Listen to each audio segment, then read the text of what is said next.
paz, sabiduría y fuerza. Hoy quiero mirar al mundo con ojos llenos de amor, ser paciente, comprensivo, humilde, suave y bueno.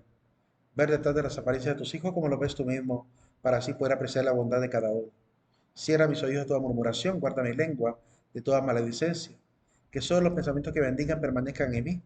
Quiero ser también intencional de justo, que todo lo que se acerquen a mí sientan tu presencia. Revísteme de tu bondad, Señor, y haz que durante este día yo te refleje. Amén. En el nombre del Padre, del Hijo y del Espíritu Santo. Amén. No se olviden de colocarle presente en el aula virtual, ¿verdad? Actualicen la página para que les aparezca el enviar la asistencia. Eh, y bueno, vamos a proseguir. Le comparto ahora la diapositiva.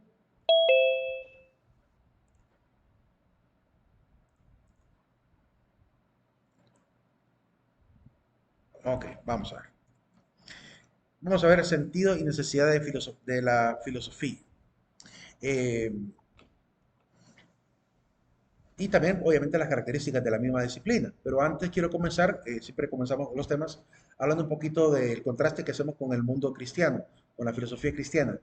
En el texto de Juan capítulo 8 y Juan capítulo 17 aparecen dos momentos. En el primer momento aparece Jesús dialogando con los fariseos, ¿verdad? Y les dice a los judíos de que la verdad os hará libres, si se mantienen fieles a mi palabra, serán realmente mis discípulos, conoceréis la verdad y la verdad os hará libres.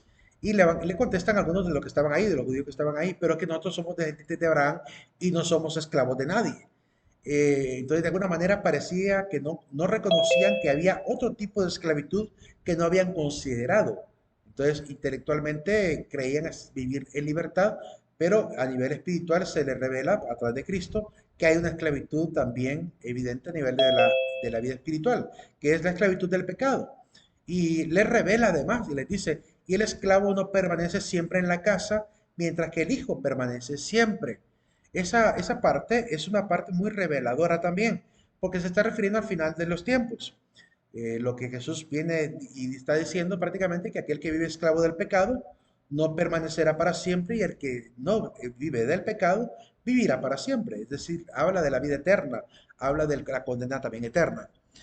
Según lo que se nos ha dado a conocer, es que al final de los tiempos habrán hombres que serán arrojados a la extinción total, es decir, no tendrán oportunidad de volver a seguir viviendo, mientras que los que se mantengan en la palabra de Jesús vivirán para siempre, tendrán vida eterna y vivirán en un mundo nuevo, una tierra nueva. ¿Cómo se llama? En este caso, pues Jesús hace una revelación clara, bueno, no tan clara porque hay que leer el resto de la palabra para entender a qué se está refiriendo. Y dice que Él es el que da la libertad. Él es el que da la libertad en este sentido porque Él tiene la verdad en sí mismo. Y lo va a afirmar en Juan capítulo 17, cuando ora al Padre y le dice al Padre, yo les comuniqué tu palabra y el mundo los odió, porque no son del mundo, igual que yo no soy del mundo. No pido que los saques del mundo, sino que los libres del maligno.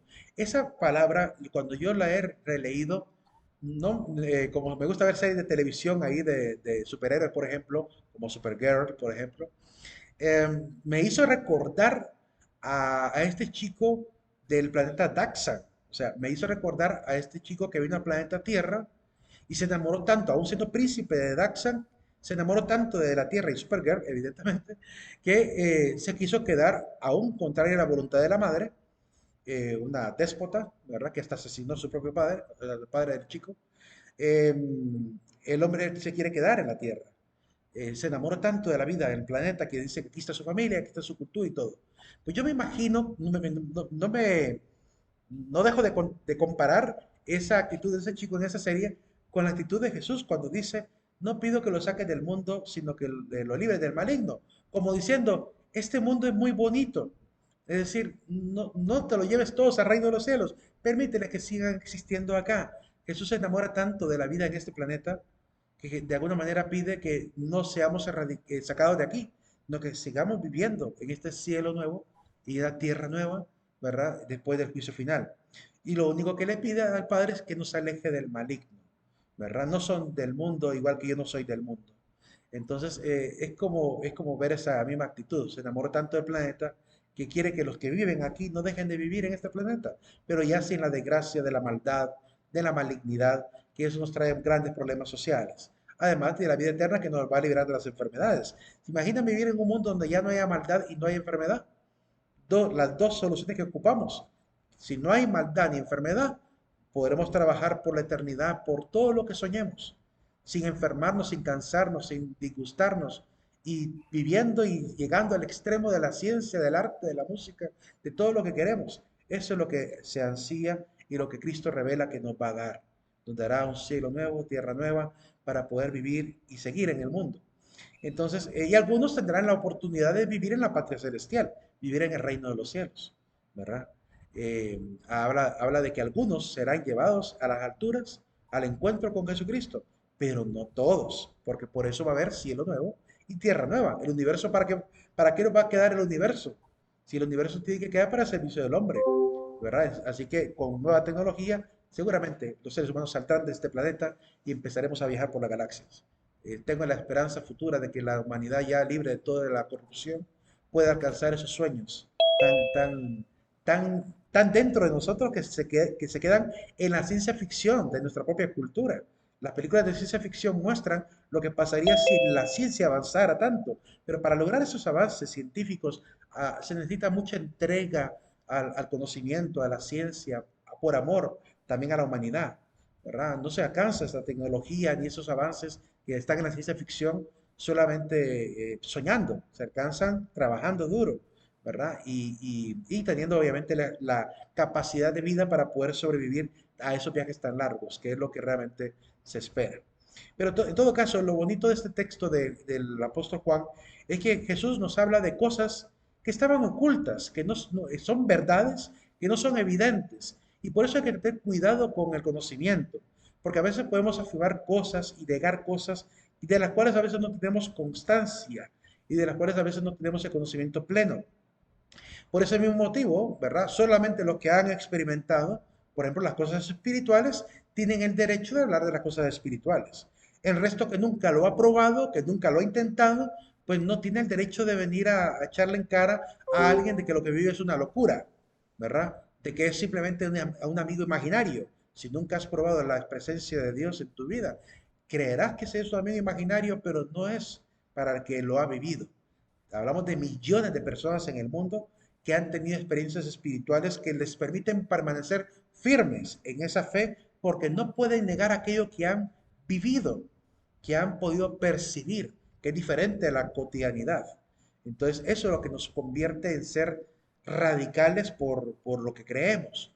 Entonces, para poder llegar a un conocimiento es necesario experimentarlo, ¿verdad? Cristo, obviamente, tiene la experiencia y por eso habla de estas verdades ocultas para la humanidad, ¿verdad? Dice él, si no creen en mis palabras, créanme por lo menos por lo que hago, ¿verdad? Porque yo les he comunicado y dado testimonio de mi Padre.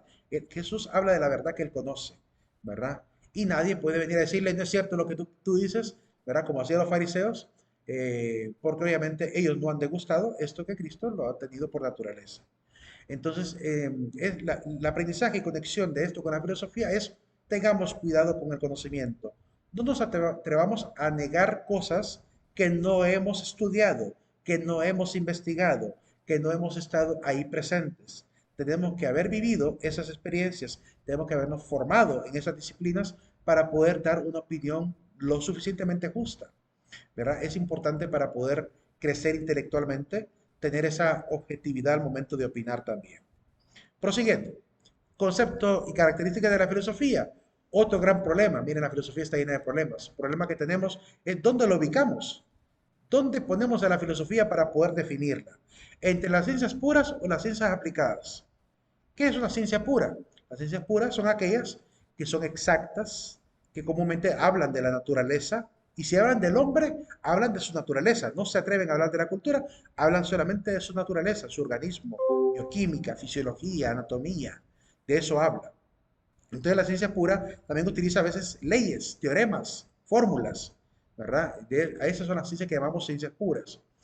Y hay otras que son llamadas las ciencias aplicadas, que suelen ser reflexivas, contemplativas, a veces especulativas, suelen ser a veces subjetivas, ¿verdad? A veces, no siempre, pero a veces. No siempre, mi hijo, como dice la doña Leticia, a veces. Y en este caso, pues la filosofía podría estar ahí, porque hay momentos en que la filosofía ha sido especulativa, pero tendríamos un problema. Si ubicamos la filosofía en el lado especulativo, porque además decimos que las ciencias aplicadas estudian lo humano, estudian todo lo que tiene que ver con lo humano, la cultura, la política, la religión, eh, todo eso es estudiado por las ciencias aplicadas, su psicología también. Incluso hasta la estadística está ubicada ahí porque la estadística también es probabilística y las ciencias aplicadas suelen ser aproximaciones, probabilidades. Entonces, la estadística está metida en las ciencias aplicadas. Pero la filosofía, si yo meto la filosofía en las ciencias aplicadas, solo porque estudia también lo humano, entonces, ¿qué hacemos con Pitágoras? ¿Qué hacemos con un Tales de Mileto? Que hablaron de geometría, que hablaron de matemática, que establecieron el teorema de Tales y de Pitágoras. ¿Qué hacemos con Isaac Newton? Que además de escribir, ¿cómo se llama? Obras humanistas, digo, obras cosmográficas, además también habló de cálculo, ¿verdad? De las leyes de la termodinámica. Es decir, ¿qué hacemos con estos hombres que además, por el mismo amor al conocimiento, llegaron a hacer surgir las ciencias o son precursores de la ciencia, como un René Descartes con su plano cartesiano o un Pascal con la invención de la pascalina? Es decir, estos matemáticos, ¿dónde los dejamos? O a Leibniz con el cálculo también, que también es padre del cálculo. ¿Dónde los dejamos metidos si son filósofos también? ¿Los sacamos de la filosofía? ¿Ya no serían filósofos? ¿O realmente están en ambos lados? Es decir, habría la posibilidad quizá de que la filosofía esté en ambos lados, porque si hemos tenido filósofos que han llegado a conocimiento objetivo, verdadero, incluso a leyes, y filósofos que han llegado obviamente a conocimientos a veces doctrinales, ideológicos y especulativos, ¿verdad? Así como especulativo, por ejemplo, puede ser el socialismo. Ahí tienen, por ejemplo, a Marx y a Engels sosteniendo que el socialismo se puede alcanzar como el sistema más ideal para la humanidad.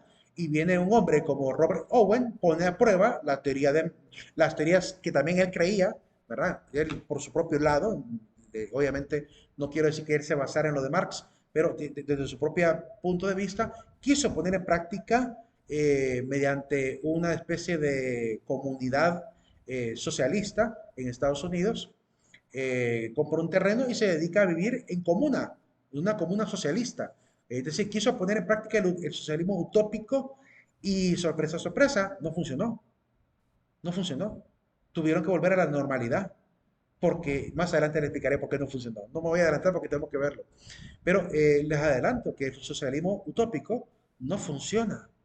No funciona por más que lo vieran glorioso los comunistas de Rusia. ¿Por qué Rusia ya no es comunista? Rusia ya no es comunista porque se abrió el libre mercado, porque no le funciona económicamente la teoría. La teoría económica del socialismo no funciona en la economía verdadera. Entonces tuvieron que aplicar un principio del capitalismo, libre mercado.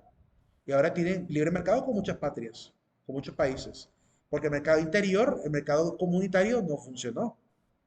Porque no pueden doblegar el espíritu humano, al deseo también, a sus deseos, a sus gustos, a sus preferencias.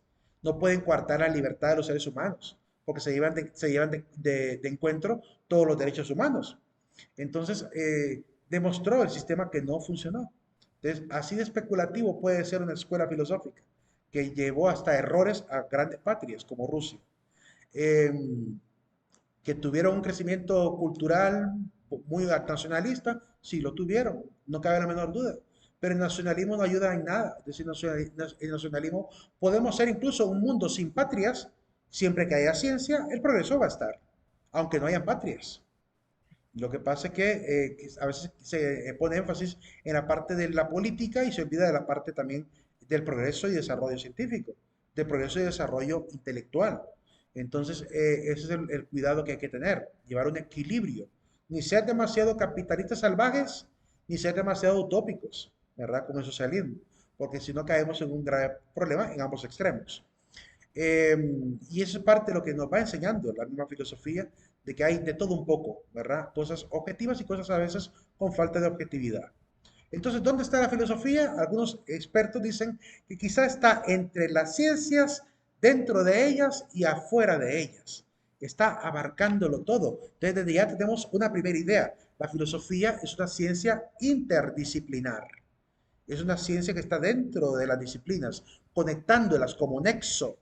Es la que me permite a mí, por ejemplo, analizar cuál es la relación entre la historia y la antropología, cuál es la relación entre la economía y la política, cuál es la relación, por ejemplo, entre la paleontología y la definición ontológica del ser humano. Es decir, yo puedo perfectamente utilizar estas disciplinas y ciencias y conectarlas haciendo una reflexión filosófica. Entonces, eso es lo que permite la misma disciplina. Es tanto así y está tan afuera la filosofía que también ha aparecido una rama llamada filosofía de la ciencia. La filosofía de la ciencia. Recuerdo que el señor rector Misael Arguijo, cuando estaba iniciando en esta universidad como catedrático, me regaló su folder de los apuntes de su clase del doctorado. Ahí lo tengo todavía. Lo guardo con mucho cariño también y porque es valioso el contenido que está ahí de filosofía de la ciencia. Él, como estudiante de doctorado de ciencias administrativas, llevó una asignatura llamada filosofía de la ciencia o algo relacionado con filosofía de la ciencia, o le tocó que investigar filosofía de la ciencia. El hecho que fue así, aquel mamotreto que me pasó, en un folder blanco anillado, ¿verdad? Con todos los apuntes y copias y cosas que tenía de la disciplina. Así de amplia puede ser la filosofía de la ciencia y así de abarcadora es la filosofía, que estaba incluso hasta por encima de la ciencia. ¿A qué grado está tan arriba la filosofía? Al grado que podemos hacer filosofía de la filosofía. Hay un libro de José Gauss que se llama Filosofía de la Filosofía. Y se preguntarán, ¿y qué filosofarán los filósofos sobre la filosofía? Suena muy redundante, muy tautológico, pero podemos filosofar, por ejemplo, cuál es la importancia de la filosofía. Podemos filosofar sobre cuál ha sido el impacto en los cambios históricos que la filosofía ha ejecutado. Podemos filosofar sobre el impacto de la filosofía en las ciencias como la economía o la política. Eso es filosofar sobre la filosofía. Y eso se aplica constantemente, ¿verdad? Entonces, eso es lo que comúnmente hacemos. Y en la filosofía de la ciencia, ¿qué podría filosofar un filósofo? Bueno, podemos filosofar sobre la eficacia del método científico, sobre cuál es el mejor método científico, tratar de encontrar cuáles son los modelos más adecuados dependiendo de las circunstancias. Podemos hablar de los métodos mismos que utiliza la ciencia, el análisis, la síntesis, la deducción, la inducción. Podemos hablar de la estructuración, podemos hablar de la construcción, podemos hablar de bueno, tantas cosas que atañen a la ciencia, de la técnica, del impacto de la tecnología, de la tecnocracia, ¿verdad? Del vicio de la tecnofilia, ¿verdad? Del vicio de caer bajo la dictadura de los tecnócratas, de no pensar que se pueda volver otra vez a tener valores más humanos y menos mecánicos, ¿verdad? Se puede filosofar sobre muchas cosas. Y ese es el papel de la filosofía. Ahora bien, antes de dar el concepto de filosofía, quiero aclarar también otra cosa. ¿Quién fue el primer filósofo? Y aquí también vamos a atacar la etimología de la palabra. El primero, miren, hay dos personajes. El primero sería el primero que usó por primera vez el nombre de filósofo, que ese fue Pitágoras. Pitágoras fue el primerito que usó el nombre de filósofo, aunque no es el primer filósofo de la filosofía occidental. Hay uno antes que él, que ya lo voy a mencionar. Pitágoras es el primero que ante el rey León de la comunidad de los Fliacos, una comunidad helénica, visitando al rey, ¿verdad? Seguramente lo mandaban a llamar para preguntarle cosas, como gran maestro que era también, tenía su propia especie de academia, escuela pitagórica en sí, y le pregunta, ¿y tú a qué te dedicas? ¿Cuál es tu oficio? Y le responde el ego eimai filósofos, yo soy filósofo, que significaría, ¿verdad? La palabra filósofo viene de dos raíces etimológicas. Filos significa amor, si quieren escriban eso. Filos significa amor y Sofía o Sofos significa sabiduría o sabia. Él pudo haber dicho ego eimai sophos, ego emai sophos, yo soy sabio, pero no quiso nunca utilizar el término sabio, aunque muchos lo consideraban como tal, ¿verdad? Tuvo la humildad de nunca jactarse de decir soy un sabio, ¿verdad? Hace poco, ¿dónde fue que vi eso yo? ¿Dónde fue que vi que alguien, que le hicieron la pregunta? Ah, ya sé, en el programa de Shark Tanks, en ese programa de México, le hace la pregunta Rodrigo a los tres que estaban presentando su proyecto, ¿Tú a qué te dedicas? Yo soy el de marketing. Tú, yo soy de la parte del dinero, de la economía. Y tú, y le dice el chaparrito, le dice, yo soy el sabio, le dice él. Y le dice primera vez que alguien se presenta diciendo que es el sabio en un proyecto empresarial. Pero está bien, me gusta que respondas y digas, yo soy el sabio. Realmente le faltó mucha humildad. Pudo haber dicho, yo soy el inventor, ¿verdad? Porque ¿quién es sabio? ¿Qué es la sabiduría? ¿Verdad? ¿Será que el ser humano puede saberlo todo?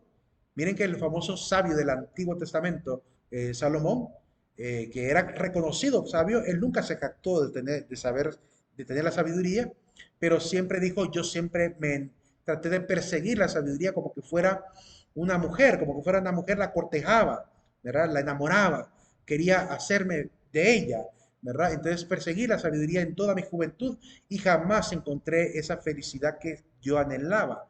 Entonces él tuvo que darse cuenta que había otra manera de adquirir sabiduría. Miren qué métodos utilizó él para llegar a la sabiduría humana, la sabiduría humana. Para llegar a esa sabiduría, él intentó hacer una compilación de todas las frases y refranes que habían en su comunidad y fuera del reino, para recogerlo después en una colección que hoy llamamos el libro de Proverbios. Y lo mismo también hizo el rey Ezequías. Entonces, esa colección de proverbios es ese intento de Salomón de hacerse de todo el conocimiento popular para ver si sí él adquiría la sabiduría que quería adquirir. Porque él sabía que dirigir al gobierno del pueblo de Dios no era fácil, no era nada fácil, era una empresa tremenda. Por lo cual él se da cuenta que no puede con la sabiduría humana darle solución a todo lo que él ve en su corazón que tiene que servir y dar a su pueblo. Por lo cual, ahí es donde viene el texto de Sabiduría capítulo 9, cuando Salomón dice, bueno, y por eso me di cuenta que solamente, que la única manera de adquirir la sabiduría que tanto necesitaba era pidiéndosela al Señor. Y en Sabiduría capítulo 9 aparece Salomón orando al Señor para pedir la sabiduría. Entonces, él se dio cuenta que la sabiduría humana era, era poca, era nada, en el sentido, primero que la vida no nos alcanza para saberlo todo. Nadie puede saber todo lo que sabemos como humanidad.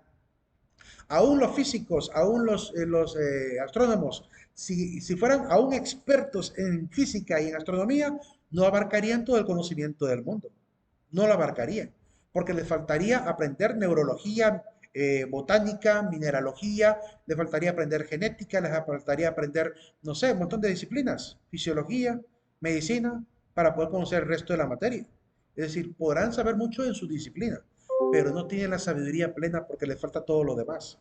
Así que jactarse de sabio no es muy humilde que digamos. Por eso él se presentó, yo soy un amante de la sabiduría, dice el señor Pitágoras. Yo soy alguien que ama el saber, amo la sabiduría. Y eso es lo que significa filosofía en su raíz etimológica. Significa amor por la sabiduría, ¿verdad? Filosofía es el amor por la sabiduría. Ahora, entonces, si no es Pitágoras el primer filósofo que practicó filosofía, aunque no se haya hecho llamar así filósofo, ¿quién fue entonces? El filósofo que practicó filosofía sin siquiera saberse filósofo y sin siquiera que lo hayan nombrado así al principio, ese señor Tales de Mileto. A él se le reconoce como el primer filósofo de Occidente. Y digo de Occidente porque hay que recordar que en la India, en China, en Japón, también hubo una cultura de Sumeria. Tuvo que haber habido hombres sabios en Sumeria, ¿verdad? Hombres astrónomos, geómetras, tuvo que haber habido en Sumeria, la primera gran civilización de la historia. Así que pudieron haber habido muchos sabios en la antigüedad. Sus nombres, algunos pasaron a la historia, otros no. A nosotros nos compete ver un poquito más de forma eurocéntrica a estos sabios y específicamente al sabio de Occidente primero, que es Tales de Mileto. Está enumerado dentro de los primeros 7 sabios de Atenas. Ustedes buscan en internet cuáles son los sabios de Atenas, van a encontrar a hombres como Chilón de Esparta, Cleóbulo, como Vías de Priene, ¿verdad? Entre otros, ¿verdad? Que son los que recuerdo yo, Chilón, Cleóbulo, Vías de Priene.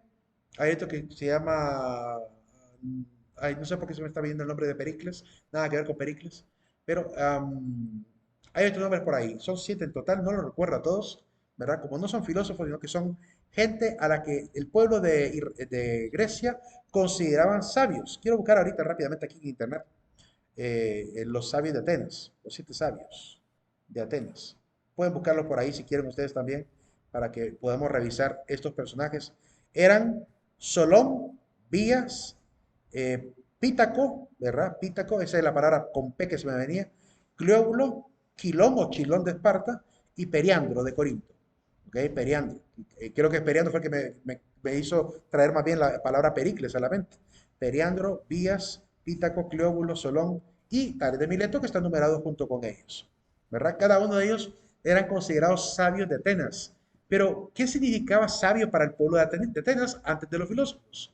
Lo que significaba eran hombres estrategas, inteligentes, perspicaces, hasta astutos con malicia. Porque hubo uno de ellos, no recuerdo si fue Cleóbulo de Lindos o fue el de Periándolo de Corinto, que era, creo que fue Periandro, era tirano de Corinto, y creo que al final, no recuerdo muy bien si fue él, y no quisiera darles un dato erróneo, no quisiera darles un dato erróneo, pero hubo uno de ellos, por ejemplo, que la gran astucia que tuvo fue, por ejemplo, condenar a la castración a varios jóvenes porque se había metido uno de los jóvenes a la alcoba con la mujer y no se dio cuenta quién era, pero más o menos calculó la edad del joven. Así que hizo arrestar a todos los chicos de la comunidad y los mandó a castrar a todos. La comunidad se le fue encima y esperaban el día de su enfermedad para caerle encima y destruirlo. Él sabiendo que lo querían matar, que seguramente querían hacer daño por lo que él les hizo en el pueblo, tomó la determinación de contratar a dos sicarios para decirle, miren, yo tal día suelo salir siempre a los jardines, siempre voy a tal jardín, a tal bosque, digamos. Van a llegar sin que yo lo sepa, me llegan, me matan sin que yo me dé cuenta, ¿verdad? Mátenme cualquiera de esos días y me entierran ahí, abran por favor cuatro tumbas. En una de estas tumbas me depositan y después de abrir las cuatro tumbas, ¿verdad? ¿Cómo se llama? No, abran dos tumbas. En una me entierran y la otra dejan simplemente sellada. Por si me encuentran, no sepan en cuál de las dos estoy. Lo hicieron así los sicarios, pero además de estos dos sicarios, contrató a otros dos para que fueran al bosque ese mismo día, ¿verdad? ¿Cómo se llama? Le dijeran y mataran a los dos sicarios que mataron a este famoso sabio e hicieron lo mismo, hicieran cuatro tumbas, una para cada ladrón y dos para distraer y confundir a la gente. Entonces así lo hicieron, abrieron cuatro tumbas, enterraron a los dos sicarios y estas dos tumbas quedaron simplemente como un bulto.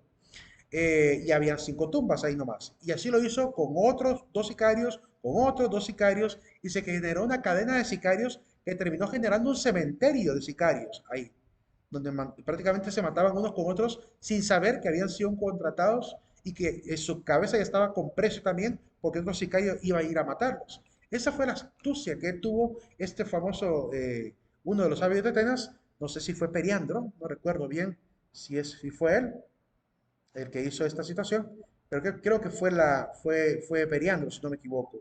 Periandro, no sé si fue él. Bueno, pero las historias son un poquito legendarias, pero vale la pena poder leer por qué le llamaban. Eran hombres astutos, así, simplemente. Y eso les ganó ser llamados sabios.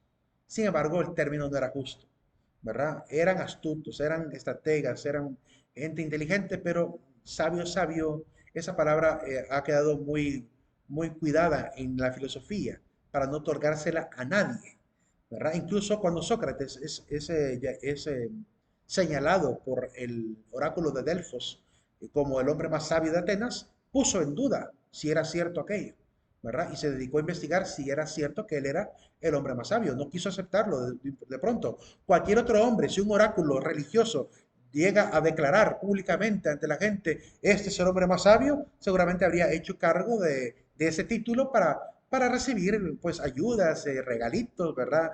Los primeros puestos en los lugares, habría utilizado el término para ese señalamiento para ganar fama, pero Sócrates no lo hizo así. Puso en duda si era sabio o no y comenzó ahí también su filosofía mientras era joven. Entonces, esa es la importancia de la filosofía, no jactarnos de sabios.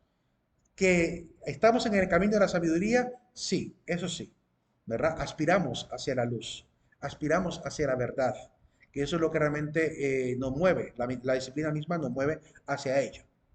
Ahora bien, ahora sí, el concepto de filosofía. Filosofía, y por tanto, es la ciencia interdisciplinar con un campo de especialización más allá del método científico, ¿verdad? Que busca establecer de manera racional los principios más generales que organizan y orientan el conocimiento de la realidad. Pero no solamente eso, sino que además sirve de nexo y da herramientas, métodos a las ciencias que son necesarios también para abstraer la realidad. Ese es el concepto que podemos utilizar para poder tener un pequeño concepto, ¿verdad? Cercano a la idea de filosofía. Preguntas hasta ahorita.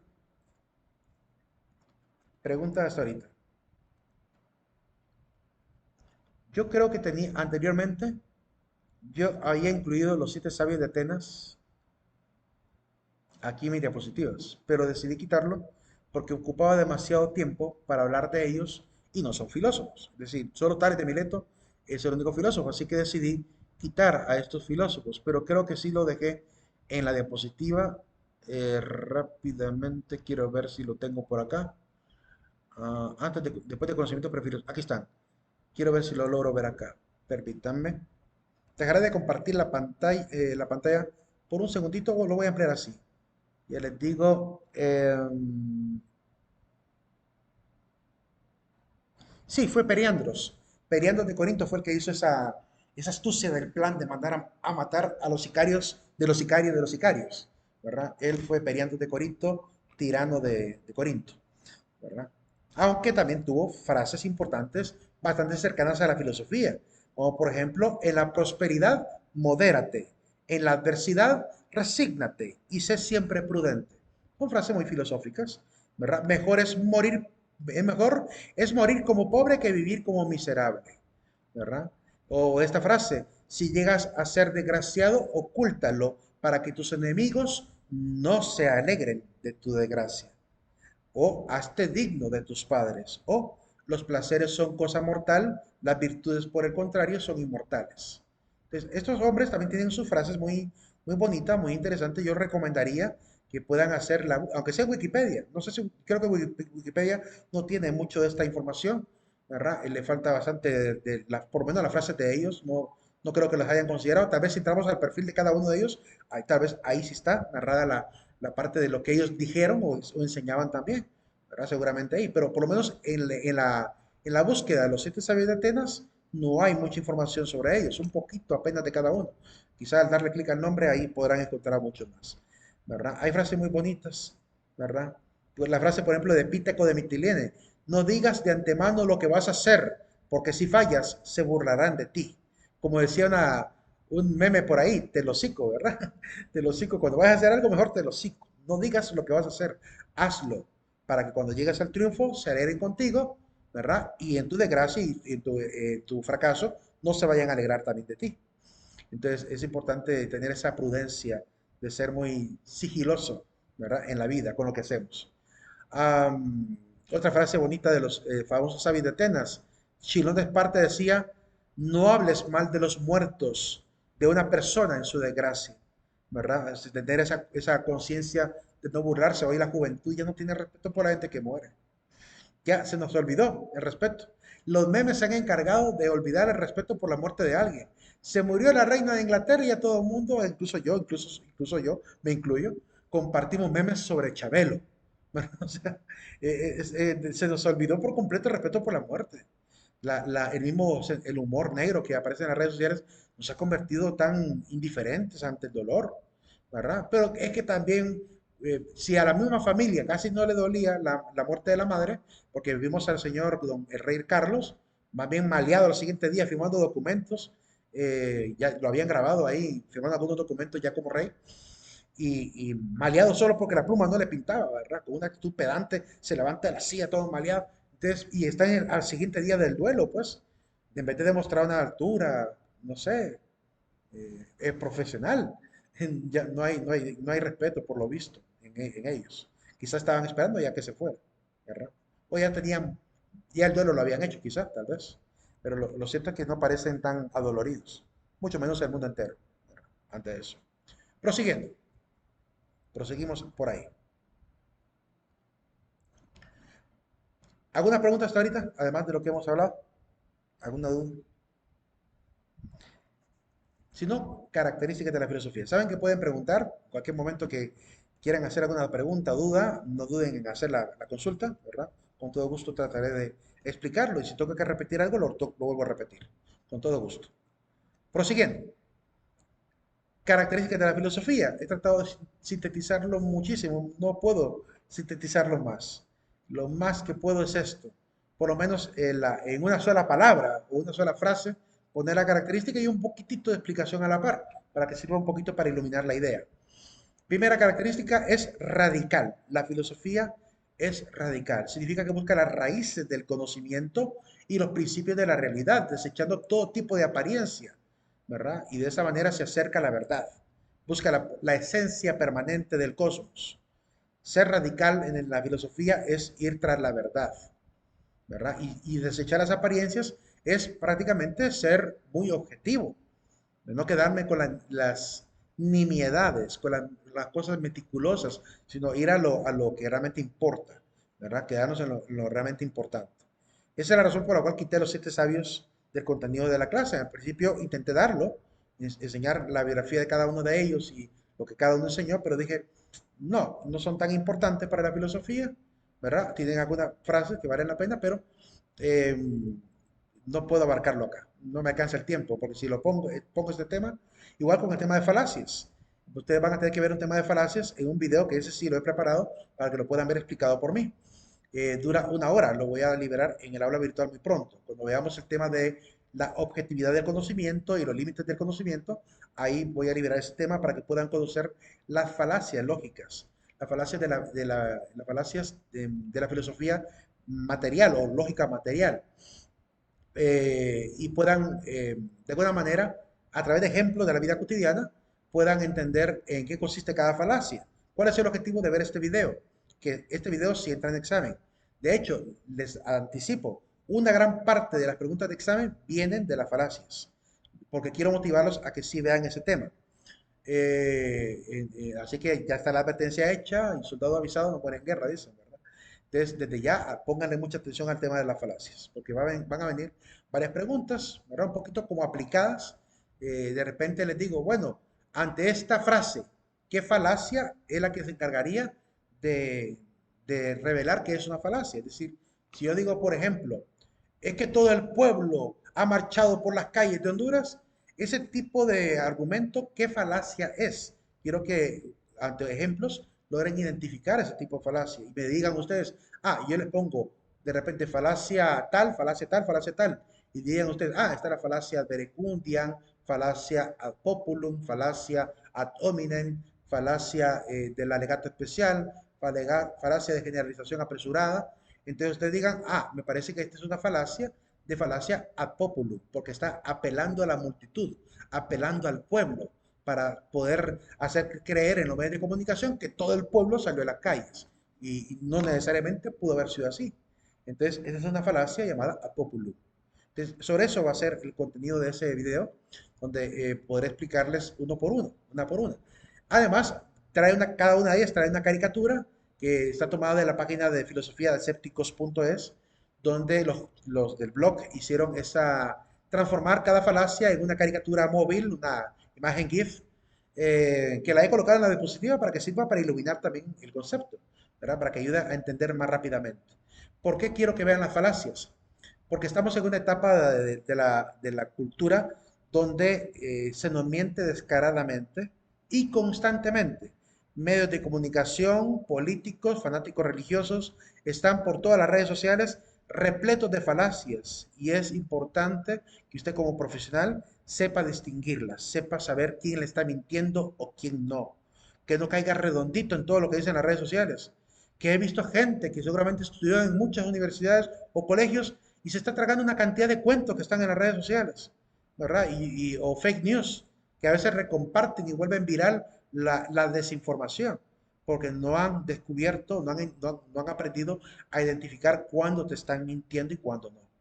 Entonces, quiero que ese video y ese contenido sirva a ustedes. Es una hora de video que deberán dedicar para poder comprender ese tema. Eh, Eso sí, trato de colocar dos o tres ejemplos por cada una de las falacias muchas de ellas aplicadas también a Honduras y aplicadas a los temas predominantes en las redes sociales también, para que ayude a entender más rápidamente cada una de esas falacias. Entonces, muy pronto voy a liberar ese tema para que lo puedan ver ahí. De tal forma que estén preparados también para el examen. Ahora bien, es también universal la filosofía. Es universal porque abarca todo, la totalidad del ser, la totalidad de lo real. Por tanto, también la filosofía es un saber general, ¿verdad? Es la ciencia del ser. Así, de hecho, en la antigüedad a la primera rama de la filosofía le llamaron filosofía primera, o que después tomaría el nombre de ontología o estudio del ser, ¿verdad? La ontología o filosofía primera es una rama hoy en día, ¿verdad? Pero eso fue lo primero que la filosofía empezó a hacer, estudiar al ser en general, a las cosas hechas, materiales, estudiar el principio del ser, ¿verdad? ¿Cuál es el principio constitutivo de los seres? Eso es lo que andaban buscando los primeros filósofos. Por otro lado, la filosofía es racional porque se basa en el ejercicio del raciocinio. Tiene que argumentar, tiene que refutar, usando tanto la lógica formal como la lógica material. Para que sepamos la diferencia entre lógica formal y material, quiero explicar brevemente lo siguiente. La lógica formal es cuando usamos el sentido común, cuando usamos también la lógica científica. Digamos, quiero investigar yo una hipótesis, someto a una encuesta, saco y tabulo datos, leo y analizo los gráficos y obtengo un contenido, una conclusión a partir de ahí. Ese contenido racional sería básicamente un contenido lógico, porque sale de un conocimiento estructurado y lógico, como es el proceso de elaboración de la herramienta de datos, obtención de datos, estructuración y tabulación de datos y graficación de datos. Todo ese proceso lógico que se realiza genera un argumento lógico, un contenido lógico. Eso es lo que llamamos lógica formal, el contenido que sale de la reflexión filosófica o científica. Ahora bien, hay otra lógica que llamamos lógica formal, que se refiere a aquella lógica que utiliza signos y símbolos, donde transforma el pensamiento a una especie de matemática, transforma las ideas a una especie de matemática de lo que llamaríamos lógica simbólica, para poder jugar con esas variables, con valores de verdadero y falso, y poder deducir leyes a partir de ello. Quiero mostrarles cómo es que nace. Quiero mostrarles cómo es que nace la lógica formal. Voy a utilizar la pizarra para explicar esto, para darles una breve explicación. Quiero ver, no quedan 5 minutos nada más. Bueno, pero por lo menos una parte la voy a explicar en 5 minutos. Me pregunta Miriam, primero Dana había participado, no había leído tu comentario, perdona. Un sabio no diría que es sabio porque lo que sabe es que no sabemos lo suficiente. Eso es lo que Sócrates enseñaba y Nicolás de Cusa también va a darle un nombre a esa actitud. Más adelante les digo cuál es el nombre que le da Nicolás de Cusa a la actitud de creer que vamos en el camino de la sabiduría sin jactarnos en ser sabios. Y Miriam pregunta que qué tema, dice que investiguemos el tema que van a investigar. No, es el tema que van a leer, que van a ver en el video que yo les voy a dejar en el aula virtual, que se llama Falacias Lógicas. Ese es el tema que van a investigar. Bueno, no que van a investigar, que van a poder ver en el aula virtual como que fuera un tema visto aquí en clase, ¿verdad? Solo que por la cuestión del tiempo, eh, no puedo dedicarle una hora entera solo a ver falacias, aunque les puedo pedir que lo vean como un trabajo autónomo, ¿verdad? Hay que hacer trabajos autónomos también. El foro es un trabajo autónomo. El hacer el video es un trabajo autónomo. El responder a preguntas es un trabajo autónomo. Y en este caso, ver este video y ver este contenido también se lo dejo como un trabajo autónomo. eh, para que puedan comprender. Y si después de ver el video alguna no quedó clara, ahí sí me pueden preguntar aquí en clase con todo gusto. Yo lo explico, ¿verdad? Vuelvo a explicar detenidamente si alguna de ellas no quedó clara. Las falacias lógicas están normalmente, algunas de ellas están con nombres en latín, pero aún así yo se los explico. Por ejemplo, si dice ad populum, les digo, es apelando al pueblo. Si dice ad nauseam, apelando a la náusea. Ad hominem, apelando al hombre. Ahí está explicado en el video.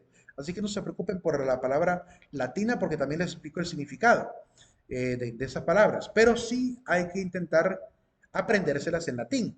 Es decir, es necesario saber el nombre técnico de esa falacia. En un debate, por ejemplo, en las redes sociales, en muchos foros de filosofía en redes sociales, cuando la gente está debatiendo y alguien sabe que otro utilizó una falacia, le dicen, momentito, ¿verdad? Se está colando una falacia ad verecundiam ahí. Entonces hay que saber a qué se refieren cuando dicen falacia ad verecundiam, falacia ad hominem, ¿verdad? Cuidado con tu falacia ad hominem. Cuando te digan eso es porque de repente tú lanzaste un insulto, en vez de atacar el argumento, atacaste a la persona. Y eso es una falacia llamada ad hominem. Entonces hay que aprender por puro profesionalismo. Creo yo que es necesario que los profesionales sepan cuáles son las falacias, porque son muy comunes en las redes sociales, ¿cómo se llama? En la política, en la economía, en la religión, en la parte de los medios de comunicación y marketing. Son muy comunes esas falacias. Entonces es importante conocerlas por su nombre. Ese es el esfuerzo que les pido que hagan, ¿verdad? Que no es tanto en realidad. ¿Dónde lo encuentran? Yo les voy a comunicar cuando ya esté colocado. Por ahorita no lo van a poder ver. Yo les aviso cuando lo vamos a poder ver. Prosiguiendo. Les decía que quedan 2 minutos nada más. La lógica formal utiliza variables. Quiero mostrarles rápidamente aquí en la pizarra, rápidamente, y también compartir eso aquí en la grabación para que quede grabado. Vamos a ver si puedo. Ay, no creo que pueda. No creo que pueda. Bueno, lo dejaré así nada más con la voz. No creo que lo pueda colocar eh, acá en la pizarra y lo ponga a grabar porque ya me acuerdo que genera un conflicto el pasar a transmitir la pantalla de pizarra de Zoom, ¿verdad? Ese es el problema que tengo. No sé si podré colocar toda la pantalla. Bueno, igual, no, igual. Lo voy a explicar aquí en la pizarra, ustedes lo van a ver, ¿verdad? Y en el audio recordarán lo que expliqué. Por ejemplo, si yo tengo dos oraciones unidas como Mario y Juan son, digamos, bailan. No, voy a poner un nombre de hombre y mujer. Mario y Jimena bailan. ¿Ok? Yo puedo perfectamente simbolizar cada oración porque hay dos sujetos con un solo predicado. Por tanto, yo puedo separar cada sujeto con ese mismo predicado. Porque es como una multiplicación, ¿verdad? Estoy multiplicando de manera lógica dos sujetos con el mismo predicado. Y en este caso yo puedo decir que, digamos, la variable P sea Mario baila. Y la variable Q, digamos, sea Jimena baila. Y entonces, ¿qué pasa con la letra I? ¿Qué pasa con la letra I? Esa palabra I es una palabra que me ayuda a conjuntar. Entonces, eso lo transforma a un símbolo que llamamos hoy en día el conjuntor, que es este símbolo que parece una letra V hacia arriba, ¿verdad? Y después, entonces, puedo formalizar la oración de Pedro y Jimena bailan así, P, I, Q. Y ya con eso, ya transformé el lenguaje natural al lenguaje formal. Así se hace con la lógica formal. Se convierte el lenguaje natural a formal y después de esto se puede aplicar valores de verdadero y falso para deducir si se está diciendo una verdad o una falsedad. Pero eso lo vamos a ver un poquito más adelante. Ahí nos vamos a Si me quedar. permite, Dime. de lógica, solo de observación, que incluso hay otro símbolo hacia abajo, hay varios, y Sí, cada uno el tiene de la su propia disyunción, tablita. el del bicondicional, que es una flechita hacia cada lado, ¿verdad? Con un signo de no puedo saber cuál es el mayor y el menor acá. Voy a poner cualquiera dos letras acá, digamos, pero es un bicondicional. Sí, existe, también existe el negador también, un negativo, ¿verdad? Y son los conectores lógicos, así se le llama a todos Así ellos. es, y en cada uno de estos todos tienen una tabla de verdadero y falso. Eso lo vamos a ver más adelante. Una breve Ah, introducción a ello. Porque no puedo ver lógica formal aquí con ustedes, pero puedo introducirles un poquito a esa idea. ¿Verdad? Y este es el principio de los circuitos lógicos y también de la informática actual. ¿Verdad? Sin esto no habría electricidad ni electrónica, sin este conocimiento. Pero más adelante lo vamos a ver un poquito. No olviden firmar la asistencia al final, chicos, en su aula. nos vemos, tengan buen día, Nos muchas vemos. gracias. Gracias.